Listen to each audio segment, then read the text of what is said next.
Welcome to the ArmaniTalks YouTube channel. I'm your host, ArmaniTalks. In this channel, I'm helping you level up your communication skills. And in this episode, I'm going to be sharing with you the number one insight that all great leaders know.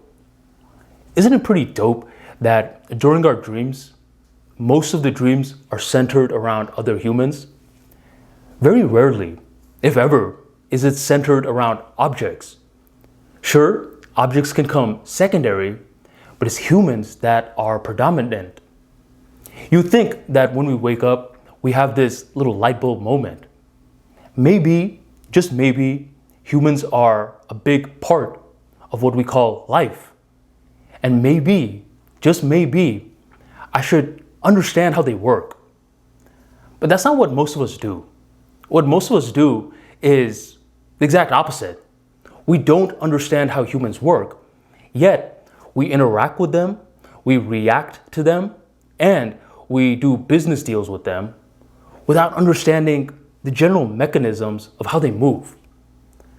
But there's a fraction of the people in this world that are different. And these fraction are what we call leaders. They place an importance on how humans work, how humans process information, how humans process emotions, how humans just behave as a whole. Because by understanding how humans work, they're able to better communicate with them. They're able to get their message from point A to point B. And it doesn't matter what kind of leader you are, where you're from, what gender you are, how old you are. All great leaders know one big thing. And what is that, Armani? What is it that they know that I don't know? Well, when drawing a human face, rather than focusing on the eye first, they create the upside down egg. That's what they know. Did you really just mean to say that? I did. But what you just said made no sense at all. Wait, it's gonna make sense. Let me explain a little story. When I was a little kid, I had an art teacher named Miss Toussaint. And I loved that class. Miss Toussaint was amazing at what she did. Well, one day I got extremely sick and I couldn't go to class. The next day I was sick as well and I couldn't go to class. But the third day I was ready to go back to class. Before I went back, my friend calls me and he's like, "Hey Armani, Miss Toussaint told me to tell you to bring a picture of yourself for tomorrow's class. You're gonna need it." All right. Sure. Well, next day when I go to class, I see a bunch of the other kids in the class drawing a picture of themselves from the picture that they brought. This is what I have to do? And this is light work. Clearly, I could draw myself. So I pull out my picture and I start drawing myself. I start creating the first eye, the left eye to be exact. And I started making it look so freaking nice. Got the little eyelids, the eyeball. I was making it look so freaking nice. And then I moved to the nose. The nose, nice shadows, making it look so nice. And then I moved to the other eye. Once again, repeating the process. As time went on by, I was done. I put up the picture and I'm looking at it. I drew this? Ew, man. What I had just created was extremely ugly. It was all lopsided. It looked hideous. It didn't look anything like the picture that I brought. What happened? I focused so hard on the little components. How come overall the picture didn't look nice? Eventually, Miss Toussaint comes to my desk and she's like, "Hey Armani, how's everything going?" I was like, "Miss Toussaint, I just drew one of the ugliest pictures I could have ever imagined. But I don't know why. I focused so hard on each eye, the nose, the lips, one by one." She's like, No, Armani, that's not what you're supposed to do." "Oh, wait. You missed the last two classes. Let me explain.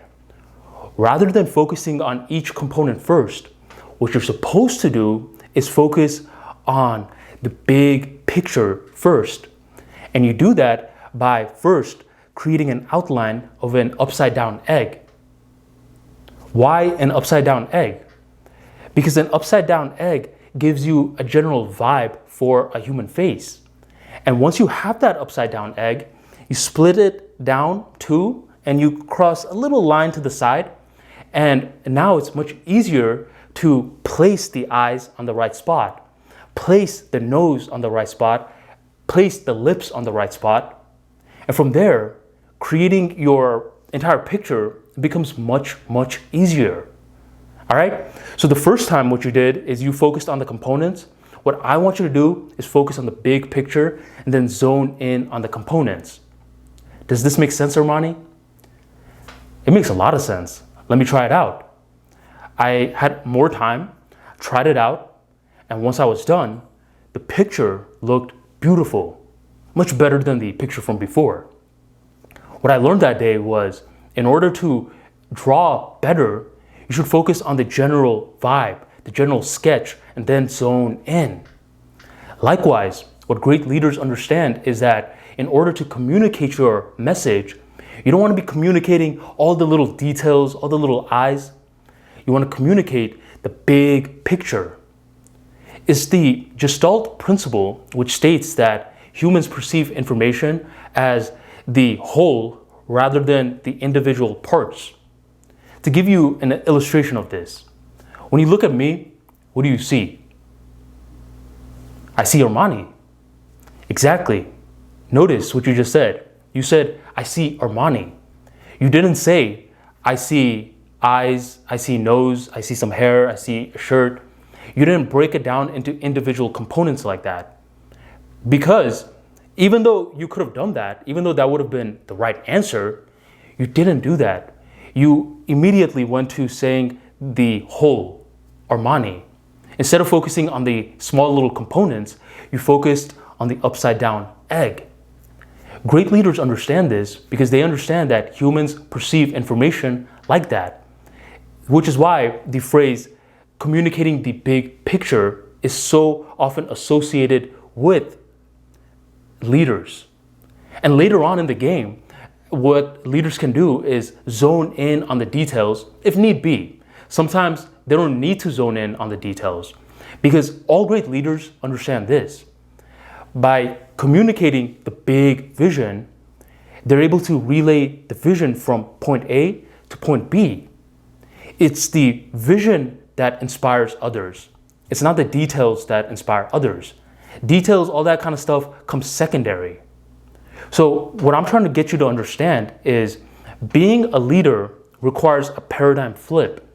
You need to showcase interest in humans. You need to showcase importance on how human behavior works. How is perception formed? How do we make meaning out of everything around us? We're very rarely focusing on minuscule details first. In the objective world, that's the smart thing to do. In the subjective world, that's an idiotic thing to do. Just like I learned that day that by focusing on the individual components, you're not going to necessarily make a nice thing like a human face. But the flip side, it's a completely different mindset. That's what we want to do. We want, as communicators, to understand the big picture first. And one of the easiest ways to do this is by having an abundance mindset regarding speaking opportunities. Because all too often, when you think that this is going to be your last speaking opportunity ever, you become too components focused. Once you have a scarcity mindset regarding speaking opportunities, you start overthinking your mind in hyperdrive and you become too components focused, missing the emotions, missing the feel. So even if this is the only speech that you have to give, the only talk that you have to give, fool your mind into thinking, man, this is just the beginning. I'm going to have a lot more speaking opportunities from here on out. Put yourself in a state of relaxation. And when you have that calm, cool composure, that's when your mind automatically drifts towards your natural sides regarding the gestalt of things, regarding the big picture processing of things. Just like all leaders know, it's the upside down egg that gets the ball moving. You got to understand the same thing in terms of your communication skills. Focus on the details, the eyelashes, the shadows of the human face later on. But as a leader, your goal is to get the groundwork done first. Ms. Toussaint taught me a valuable lesson that day, and it didn't just end in art class. It ended in art class and started off a communication skills journey that is all about understanding how humans work. Showcase more of an interest regarding humans. Showcase more of an interest regarding how you work, how you process information, and by understanding how you work internally, you learn to communicate your message better externally. If you enjoyed today's episode and you learned a thing or two, be sure to hit that subscribe button right on below. I noticed a lot of you guys that watch the channel, you guys discover me in new videos, so be sure to hit that subscribe button, drop a like, and share this video on your social media of choice. Thank you for joining the Armani Talks YouTube channel, and I'll catch you on the next episode.